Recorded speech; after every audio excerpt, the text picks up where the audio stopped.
नमस्कार, आप देख रहे हैं इंडिया न्यूज। मैं हूं आपके साथ अनन्या बेदी। इतिहास गवाह है में आज हम बात करेंगे जम्मू कश्मीर की अनुच्छेद 370 के बाद जम्मू कश्मीर में पहली बार हो रहे लोकसभा चुनाव को लेकर सबका ध्यान अपनी ओर खींच रहे हैं। श्रीनगर में जो मतदान के आंकड़े सामने आए हैं, बेशक देश के दूसरे हिस्सों की तुलना में कम हो, लेकिन इन आंकड़ों ने पिछले 3 दशकों का रिकॉर्ड तोड़ दिया है। 1996 के बाद पहली बार मतदान 38% तक पहुंचा है। श्रीनगर में वोटरों का उत्साह देखते ही बना। आतंकवाद के इतिहास को भुलाकर लोग भ्रष्टाचार और बेरोजगारी पर बात करते हुए दिखे। देखिए हमारी खास रिपोर्ट।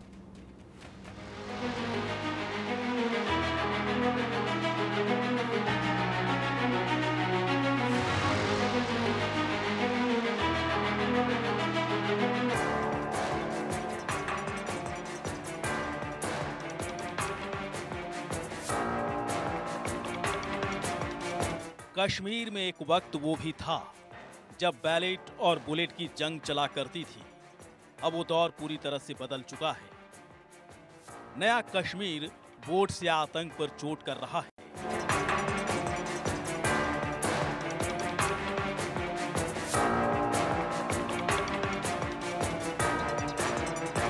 ऐसे वक्त में जब देश में कम मतदान के आंकड़ों पर मंथन चल रहा है, एक ऐसा इलाका भी है जहां मतदान की तस्वीरें एक नया उत्साह जगा रही हैं। वहां वोटिंग के आंकड़ों के गुणा गणित से ज्यादा अहमियत इस बात पर है कि नजरिया कितना बदल रहा है, तस्वीर कितनी बदल रही है।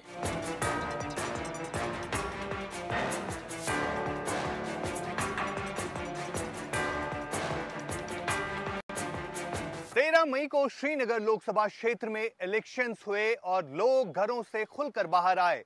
लंबी लंबी कतारों में देर शाम तक लोग इंतजार करते रहे और ये लंबी लंबी कतारें आज से पहले कहीं नहीं देखी जा रही थी। शाम देर तक लोगों ने वोट डाले और 38% रिकॉर्ड तोड़ वोटिंग जो है ईवीएम्स में रिकॉर्ड हुई। मुल्क में अगरचे कम, लेकिन कश्मीर में एक हिस्ट्री क्रिएट हुई। इतिहास गवाह है कि कश्मीर में किस तरह से इलेक्शंस होते थे। आज हम नजर डालेंगे कि कश्मीर के इलेक्शंस माजी में किस तरह से कराए जाते थे। आतंक और दहशत के बलबोते पर डराए जाने वाले वोटर्स आज किस तरह से खुलकर सामने आए और मुल्क का ताज कहे जाने वाले कश्मीर के लोगों ने आज खुलकर मुल्क को दिखाया कि वोट की अहमियत क्या होती है। आइए अब श्रीनगर सीट में बैलेट बुलेट की खूनी जंग का इतिहास समझने की कोशिश करते हैं। जम्मू कश्मीर की श्रीनगर सीट सबसे संवेदनशील सीट रही है। यहां करीब 3 दशकों तक लोकतंत्र आतंकवाद के साए में रहा। वोट बहिष्कार की खूनी संस्कृति ने लोगों को मतदान से दूर रखा। सालों के बाद 2024 में बिना खून खराबे के शांतिपूर्ण मतदान ने नई उम्मीदें जगाईं। श्रीनगर में वोटिंग का आंकड़ा 38% तक पहुंच गया। 2019 के लोकसभा चुनाव में महज 14% मतदान हुआ था। 5 साल में मतदान में करीब 250% की बढ़ोतरी के अपने मायने हैं। ये वोटिंग परसेंटेज साल 1996 के बाद सबसे ज्यादा है। इससे पहले 1996 में जम्मू कश्मीर की सीट पर लगभग 41% मतदान हुआ था। तभी तो प्रधानमंत्री नरेंद्र मोदी ने भी उत्साहजनक मतदान के लिए श्रीनगर के मतदाताओं की सराहना की। उन्होंने कहा, अनुच्छेद 370 को निरस्त किए जाने से लोगों की क्षमता और आकांक्षाओं को पूर्ण अभिव्यक्ति मिल सकी है। ये जमीनी लेवल पर हो रहा है और ये जम्मू कश्मीर के लोगों, विशेष रूप से युवाओं के लिए बहुत अच्छी बात है। चौथे चरण में श्रीनगर में जो मतदान हुआ है, 40 साल के बाद वहां भारत के लोकतंत्र का उत्सव मनाया गया। भारत के संविधान का गौरवगान किया गया और मतदान करके लोग गर्व अनुभव कर रहे थे कि वे हिंदुस्तान की सरकार बनाने जा रहे हैं। श्रीनगर के जीवन में बहुत बड़ा दिन था और श्रीनगर के लोगों का उत्साह है ना, वो साफ दिखाता है कि अब कोई भी 370 वापस ला करके वोट बैंक की राजनीति नहीं कर पाएगा। यूं तो अनुच्छेद 370 खत्म किए जाने के बाद जम्मू कश्मीर का ये पहला चुनाव अपने आप में खास है। इसमें भी श्रीनगर की संवेदनशील इलाकों में मतदान प्रतिशत का बेहतर होना हौसला बढ़ाता है।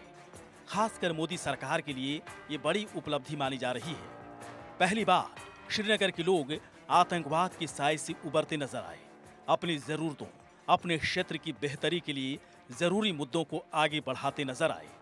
देखो, हम इसलिए वोट डालने चाहते हैं कि बहुत से मुद्दे हैं, क्योंकि आज से मानो कि 10 साल से पहले जब वो वोटिंग हुआ है तब से कुछ नहीं हो गया है। इस कश्मीर के लिए है, कोई डेवलपमेंट नहीं हो गया है, कुछ नहीं हो गया है हमारे लिए, कि इसलिए हम वोट डालते हैं। ये वोट तो बहुत कीमती है, हर किसी के लिए ये कीमती है, इसलिए हम वोट डालना चाहता हूँ कि हमारे मुद्दे जो है वो बिल्कुल सॉल्व हो जाएगा। हाँ, वो हो जाएगा, इसलिए हम वोट डालते हैं, क्योंकि ये बहुत कीमती है। वोट तो जरूर डाल। नहीं सर, हम चाहते हैं कि सर और बदलाव होना चाहिए सर। हम थक गए ना सर पिछले देख से सर, कितने यहाँ पे हम कितने बेरोजगार बैठे हैं सर। बिल्कुल सर, बेरोजगार होते होते सर थक गए। अब कोई पढ़ाई का वैल्यू रहा नहीं सर यहाँ पे। तो हम चाहते हैं सर अगर कोई आए सर तो इसमें चेंज लाए।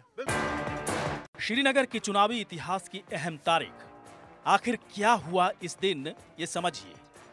श्रीनगर निर्वाचन क्षेत्र के श्रीनगर, गांदेरबल, पुलवामा, बडगांव और शोपियां जिलों से आपने हमेशा आतंकी धमकियों, गोला बारूद, एनकाउंटर और पाकिस्तानी साजिशों की खबरें सुनी थी। लेकिन इन्हीं क्षेत्रों के 2135 मतदान केंद्रों पर कश्मीर के लोग कतार में खड़े थे। कई कश्मीरी तो ऐसे भी थे जो 40 से 50 उम्र तक पहुंच तो गए थे, लेकिन कभी वोट डालने की हिम्मत नहीं जुटा पाए थे। उनके लिए ये बेहद गर्व का पल बन गया। पहला वोट है, 40 साल मेरी उम्र है, पहली बार वोट डाला। करप्शन खत्म होनी चाहिए। हमने वोट डाला, वही पढ़ा को, पीडीपी को नहीं, वही पढ़ा, बहुत अच्छा इंसान है। जिसको भी आपने वोट डाला, आप चाहते हैं कि यहाँ पर आपके इलाके में डेवलपमेंट हो। हाँ, लेकिन आज से पहले क्यों नहीं वोट डाल रहे थे? पहले करप्शन थी, आज करप्शन खत्म होनी चाहिए। बस करप्शन खत्म होनी चाहिए। एक और शख्स से बात करने की। आपकी उम्र क्या है? 7 जी। 40 साल। 40 साल आपकी उम्र है। तो वोट कभी डाला है? हाँ, नहीं कभी अभी डाला। अच्छा, पहली बार वोट डाला। 40 साल में वोट कभी नहीं डाला? नहीं डाला। वजह क्या है? वजह था नहीं था, क्या करना, हालात नहीं थे। यहाँ हालात नहीं ठीक था। अच्छा, इसीलिए। तो इस गांव की आबादी कितनी है?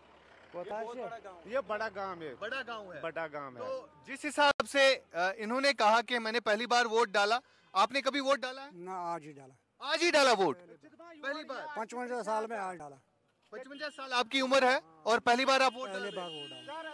इससे पहले क्या हालात थे इसके इलाके में? इससे पहले हालात यही खराब है, बाकी क्या है, कोई खराब थे। हाँ बिल्कुल, इधर बच्चे बांध लेते हवालात, तो फिर कोई छोड़ता नहीं, छोड़ता नहीं उनको। क्या इशू क्या है आपके इलाके में आज?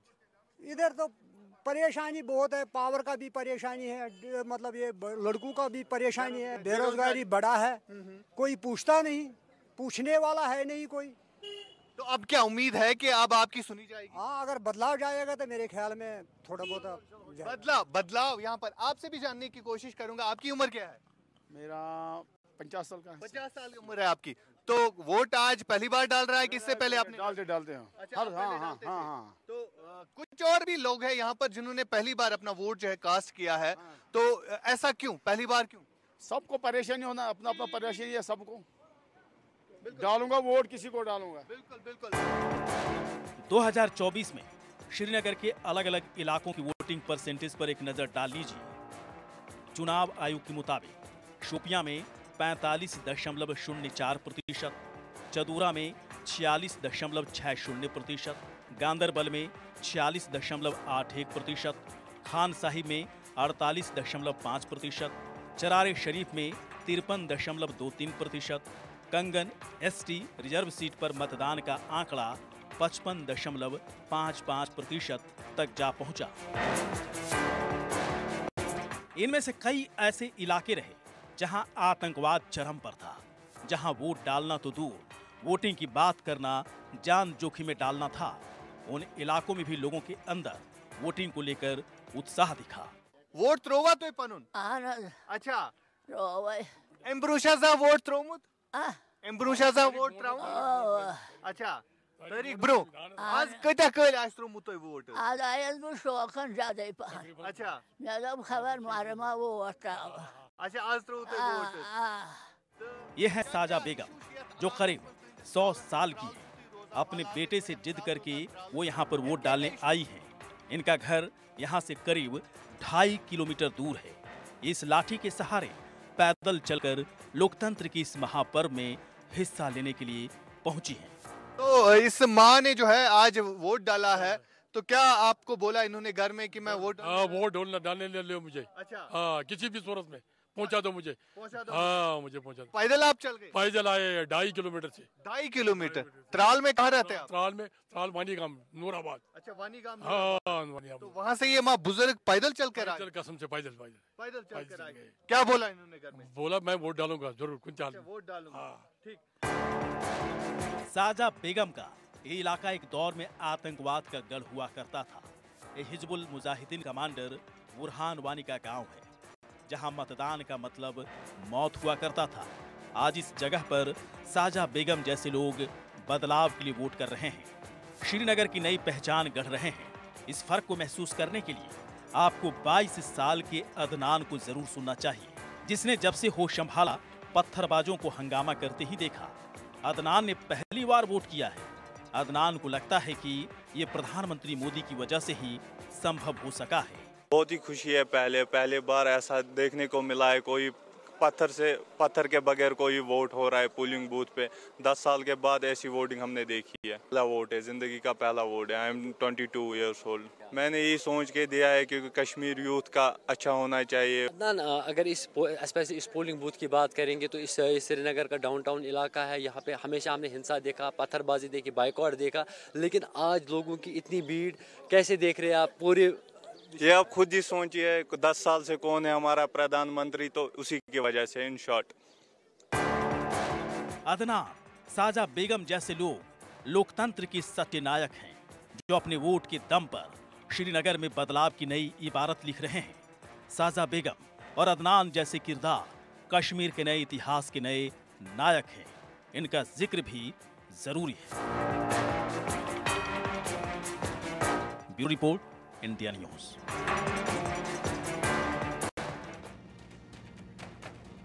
श्रीनगर में इस बार 38% के करीब वोटिंग हुई। कई इलाकों में ये 50% के पार जा पहुंची। ये आज की बात है। साल 2004 का एक दौर वो भी था जब घाटी में महज 8.57% ही मतदान हुआ था। जम्मू कश्मीर के मतदान केंद्रों पर जुटती भीड़ बहुत कुछ कहती है। अनुच्छेद 370 हटे के बाद जम्मू कश्मीर में बदलाव पर बात होने लगी है। विकास के साथ लोकतांत्रिक मूल्यों पर बात होने लगी है, जो सरकार और जनता के बीच बढ़ते विश्वास को दिखाता है। कैसे यह विश्वास 1987 में लड़खड़ाया था, इस रिपोर्ट में आपको दिखाएंगे। धारा 370 जाने के बाद कश्मीर की स्थिति को पूरा परिवर्तित करने का काम भारतीय जनता पार्टी की सरकार ने किया है।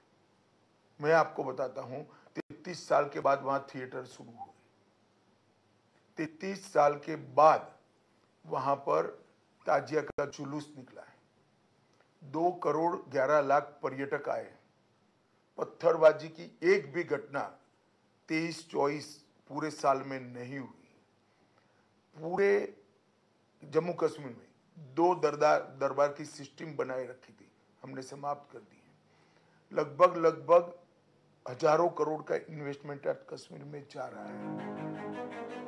देश के गृह मंत्री अमित शाह का ये बयान कश्मीर में बदलते माहौल की तस्दीक कर रहा है। जिस कश्मीर के लोग आतंकवाद के दौर में वोटिंग बूथ तक नहीं जाते थे, वो आज बढ़ चढ़कर चुनावों में हिस्सा ले रहे हैं। जम्मू कश्मीर की फिजाओं में लोकतंत्र की बयार कैसे बदल रही है, इसे आंकड़ों की जुबानी समझना जरूरी है। 10 साल पहले साल 2014 में श्रीनगर में केवल 25.86% मतदान हुआ। 2009 में 25.55% मतदान दर्ज किया गया था, जबकि 2004 में यह महज 8.57% ही था। 1999 में 11.93% की वोटिंग से पूरी चुनाव प्रक्रिया सवालों में आ रही थी। लेकिन आज कश्मीर में मतदान का आंकड़ा बढ़ रहा है, तो इसके पीछे सबसे बड़ी वजह सरकार और जनता के बीच बढ़ता विश्वास है। जब 1987 की रिगिंग हुई, उसके बाद एक भरोसा उठ गया कॉन्स्टिट्यूशनल सिस्टम से, इंडिया के कॉन्स्टिट्यूशनल सिस्टम से एक भरोसा उठ गया लोगों का, और उन्होंने वोट देने बंद कर दिया। और उनको पता था कि हमारे वोट का तो या तो रिगिंग में होने वाला है, जो ऊपर से डिसाइडेड है वही होने वाला है, कांग्रेस का जो दोस्त है वही जीतेगा, 2002 में बीजेपी का जो दोस्त है वही जीतेगा। तो उन्होंने लोग वोट देने बंद हो गए थे। एक ट्रस्ट फैक्टर जो होता है between state and it's people, वो ख़त्म हो चुका था उस टाइम पे। और मेरे ख्याल से अगर आज वोट पड़े हैं, there is restoration of that trust factor between government और जो स्टेट मशीनरी, स्टेट के लोग हैं, उनमें एक ट्रस्ट वापस बनना शुरू हो गया था कि हमारे शायद क्वेरीज का आंसर जो है वो वोट देने से ही आएगा।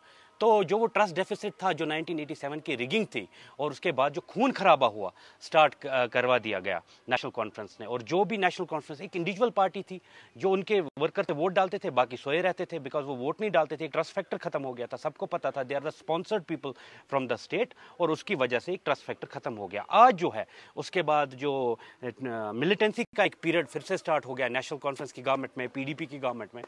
तो वो भी एक स्पॉन्सर्ड था कि लोग फिर से रेस्टोर ना हो जाए, जाग ना जाए, वोट ना डाले, ऐसा माहौल गर्म रखना है। अगर बंद हो गया ऐसा माहौल तो फिर से प्रॉब्लम हो जाएगी हमें।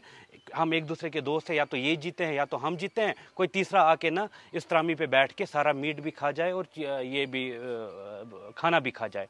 तो उसके बाद जो इन दोनों पार्टियों का खानदानी राज का ख़त्म हो गया वजूद, और एक नया बारस में आ गया कि लोग वोट करना फिर से स्टार्ट कर दिए, क्योंकि उनके पास अब चॉइसेस बहुत सारी है, किसको वोट करना है, किसको नहीं वोट करना है। तो जो स्पॉन्सर्ड चीज़ें थी ये ख़त्म हो गई, रिगिंग थी ये चीज़ें ख़त्म हो गई, और इसकी वजह से एक ट्रस्ट फैक्टर लोगों के बीच और सेंट्रल गवर्नमेंट के बीच और कॉन्स्टिट्यूशनल मैकेनिज्म में फिर से वापस आ गया। कश्मीर का चुनावी इतिहास काफी उतार चढ़ाव वाला रहा। 90 के दशक में लोगों ने बदलाव की उम्मीद छोड़ दी थी। सरकार और जनता के बीच की खाई काफी गहरी हो गई थी। कभी कश्मीरियों के बीच की आपसी खींचतान, तो कभी भ्रष्टाचार के नाम पर कश्मीर में हो रही लूटपाट ने निराश और हताश आवाम को अंधेरे की खाई में डाल दिया था। चुनाव से पहले आतंकवादी संगठन फरमान जारी करते थे। चुनाव का बहिष्कार आम बात थी। कहीं से कोई आवाज उठी नहीं तो उसे गोलियों और बम धमाकों से दबा दिया जाता था। घाटी की फिजा गोली और बम धमाकों से गूंज उठती थी। एक लंबा दौर रहा जब आतंकी संगठनों की धमकी और धांधली चुनावों पर हावी रहती थी। इतने सालों के बाद 2024 में पहली बार चुनाव में किसी आतंकवादी या अलगाववादी गुट ने खुली धमकी नहीं दी। किसी ने दबे छुपे चुनाव बहिष्कार की बात की हो तो उसका कोई असर भी नहीं हुआ। मतदान केंद्रों की ओर बढ़ते कदम, वहां जुटती भीड़ नए कश्मीर का नया इतिहास लिख रही है। कश्मीर में चुनावों का इतिहास काफी पुराना रहा है। आजादी के बहुत पहले राजा हरि सिंह ने इस लोकतांत्रिक परंपरा की नींव रखी थी। 30 के दशक में जम्मू कश्मीर रियासत में प्रजा सभा के रूप में चुनावों की शुरुआत हुई। महाराजा हरि सिंह ने 1932 में सर बुरजोर दलाल की अगुवाई में एक कमेटी बनाई थी, जिससे जनता के बीच रायशुमारी का जिम्मा सौंपा गया था। जम्मू और कश्मीर रियासत में पहली बार विधानसभा चुनाव 1934 में हुए, जिसे प्रजा सभा के नाम से जाना जाता था। प्रजा सभा में 75 सदस्य थे, जिनमें से 33 चुने हुए सदस्य थे, 30 नॉमिनेटेड थे और 12 अधिकारी वर्ग के सदस्य थे।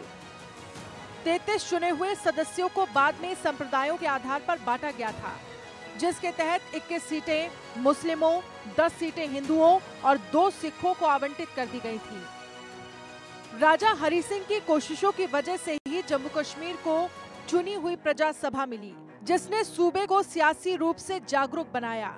कई पार्टियां उभर कर सामने आई। कांग्रेस के वर्चस्व को चुनौती मिलना शुरू हुई। यही वो दौर था जब जम्मू कश्मीर में शेख अब्दुल्ला राजा हरि सिंह के एक प्रतिद्वंदी के रूप में उभरे। दोनों ही खेमों के बीच जबरदस्त टकराव देखने को मिला।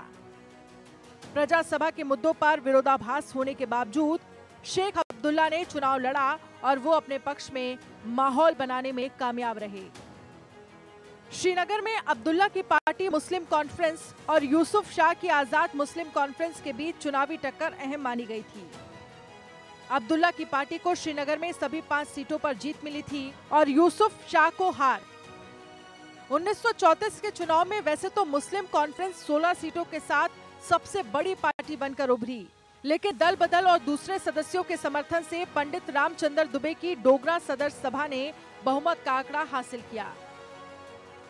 1934 में इस प्रजा सभा के बाद 1938 और फिर 1947 में भी जम्मू कश्मीर में चुनाव हुए थे। आजादी के बाद 1951 में विधानसभा चुनाव हुए, जिसमें अब्दुल्ला की पार्टी ने 75 सीटें जीती। शेख अब्दुल्ला जम्मू कश्मीर के पहले प्रधानमंत्री बने। उस वक्त वहां का मुख्यमंत्री प्रधानमंत्री कहलाता था। 1951 के बाद से 2018 में केंद्र शासित प्रदेश बनने से पहले तक राज्य में 11 बार विधानसभा चुनाव हुए थे। 1967 के बाद से कश्मीर में 12 बार संसदीय चुनाव रोकने की नौबत आई। 1947 से 2018 तक 5 बार ऐसा हुआ कि म्युनिसिपल चुनाव नहीं कराए जा सके। इन सब के बीच आपके लिए जानना जरूरी है कि कैसे जब 1987 के चुनाव में जो धांधली हुई, उसी ने जम्मू कश्मीर को आतंकवाद की तरफ धकेलने में अहम भूमिका निभाई। आज साहब इसको 87 में यहाँ असेंबली के इंतखाबात हुए, उसमें जिनको आज ये अलहदगी पसंद के नाम से कहा जाता है, उसमें वो तमाम जमातें एक प्लेटफार्म पर जमा हो गई। उन्होंने मुस्लिम यूनाइटेड फ्रंट तश्कील दिया। उन्होंने मुस्लिम यूनाइटेड फ्रंट के बैनर के तले इलेक्शन लड़ा, जिसमें जमात इस्लामी भी थी, मुस्लिम कॉन्फ्रेंस भी थी और मुस्लिम कॉन्फ्रेंस शिया वो तंजीम वो भी थी उसमें। इसमें पीपल्स कॉन्फ्रेंस भी उसमें थी। उसमें बहुत लोग जमा हो गए एक अम्ब्रेला के नीचे। जब उन्होंने इलेक्शन लड़ा तो उस इलेक्शन में Yasin Malik chief election agent था इसका सलाहुद्दीन का, अब्दुल हमीद शेख के KLF का वो सलाहुद्दीन का एजेंट था, इशफाक था, जावेद मीर था। ये जितने भी लड़के मतलब मिलिटेंसी के नाम पे आप नाम देखते हैं, ये सब उस वक्त सलाहुद्दीन के साथ इलेक्शन में हिस्सा ले रहे थे। सलाहुद्दीन का नाम मोहम्मद यूसुफ शाह है। उसने अमीरा कदल कॉन्स्टिट्यूंसी से फार्म भरा था। इसी तरह महमूद सागर है जो इस वक्त पार बैठा है, वो हबा कदल से इलेक्शन लड़ रहा था। गुलाम कादिर वानी बांडीपोरा से इलेक्शन लड़ रहा था। बारामूला से गुलाम सफ़ी इलेक्शन लड़ रहा था। सोपोर से सैयद अली शाह गिलानी इलेक्शन लड़ रहा था। ये सब लोग इलेक्शन फ्रे में थे। तो लेकिन उस इलेक्शन में ये हुआ कि जो कामयाब हुआ, शाम को जब रिजल्ट आया तो उसको नाकाम दिखाया गया, जो नाकाम हुआ था उसको कामयाब दिखाया गया। तो जब ये लोगों का एक एतमाद एक बहाल हो गया था, ट्रस्ट एक बन गया था, शायद हम वोट के ज़रिए अपनी बातों को मनवा सकते हैं। लेकिन उसके बाद वो कॉन्फिडेंस शेक हो गई कि कश्मीर में अब वोट की भी कोई कीमत नहीं है। उसके बाद चूँकि पाकिस्तान इस ताक में रहता है कि यहाँ पर कब गैप मिले, तो उसने इन लड़कों को इस सिचुएशन को एक्सप्लॉइट किया और यहाँ पर गन आ गया। गन ने 30 साल यहाँ पर मतलब इसको हम कहेंगे कि गन की हुकूमत रही। जम्मू कश्मीर की राजनीति में उथल पुथल का लंबा दौर चला। शुरुआती दौर में नेशनल कॉन्फ्रेंस और कांग्रेस के बीच सत्ता को लेकर जबरदस्त खींचतान चली। 2002 के बाद राज्य की राजनीति में PDP का उभार हुआ। बाद में बीजेपी के साथ मिलकर PDP ने सरकार भी बनाई और अब्दुल्ला परिवार के लिए मुसीबत खड़ी की। लेकिन कश्मीर की मूल समस्याएं जस की तस बनी रहीं। राज्य में आतंकवादी गुट अपना नेटवर्क बनाते रहे, लोकतंत्र को लहूलुहान करते रहे। 2014 के बाद कश्मीर को लेकर नई रणनीति बनी। आतंकवाद के सफाई के लिए बड़े कदम उठाए गए। कश्मीर के PAO को आप भारत का हिस्सा नहीं मानते हो क्या? एग्रेसिव ना हो, जान दे देंगे इसके लिए। क्या बात कर रहे हो आप? एग्रेसिव होने की क्या बात कर रहे हो? 5 अगस्त 2019 जम्मू कश्मीर के इतिहास में बड़ा टर्निंग पॉइंट साबित हुआ। मोदी सरकार ने जम्मू कश्मीर से अनुच्छेद 370 हटाने का फैसला लिया। जम्मू कश्मीर और लद्दाख को अलग करते हुए एक नए युग की शुरुआत की। राजनीतिक, सामाजिक और आर्थिक बदलावों के साथ घाटी को आतंक मुक्त करने के अभियानों में तेजी आई। चौथे चरण में श्रीनगर में जो मतदान हुआ है, 40 साल के बाद वहां भारत के लोकतंत्र का उत्सव मनाया गया, भारत के संविधान का गौरवगान किया गया और मतदान करके लोग गर्व अनुभव कर रहे थे कि वे हिंदुस्तान की सरकार बनाने जा रहे हैं। श्रीनगर के जीवन में बहुत बड़ा दिन था और श्रीनगर के लोगों का उत्साह है ना, वो साफ दिखाता है कि अब कोई भी 370 वापस ला करके वोट बैंक की राजनीति नहीं कर पाएगा। G20 सम्मेलन के दौरान दुनिया के दिग्गजों ने कश्मीर का नया रंग देखा। कश्मीर में दुनिया भर के प्रतिनिधि जमा हुए। जो प्रोपेगेंडा पाकिस्तान और चीन जैसे मुल्क चलाते रहे हैं, उनकी पोल इन तस्वीरों ने खोल दी। लोकसभा चुनावों के साथ कश्मीर में लोकतंत्र की धड़कन एक शुभ संकेत दे रही है और जल्द ही कश्मीर में विधानसभा चुनाव भी होंगे। हमारा कश्मीर एक नया इतिहास लिखने को बेताब है।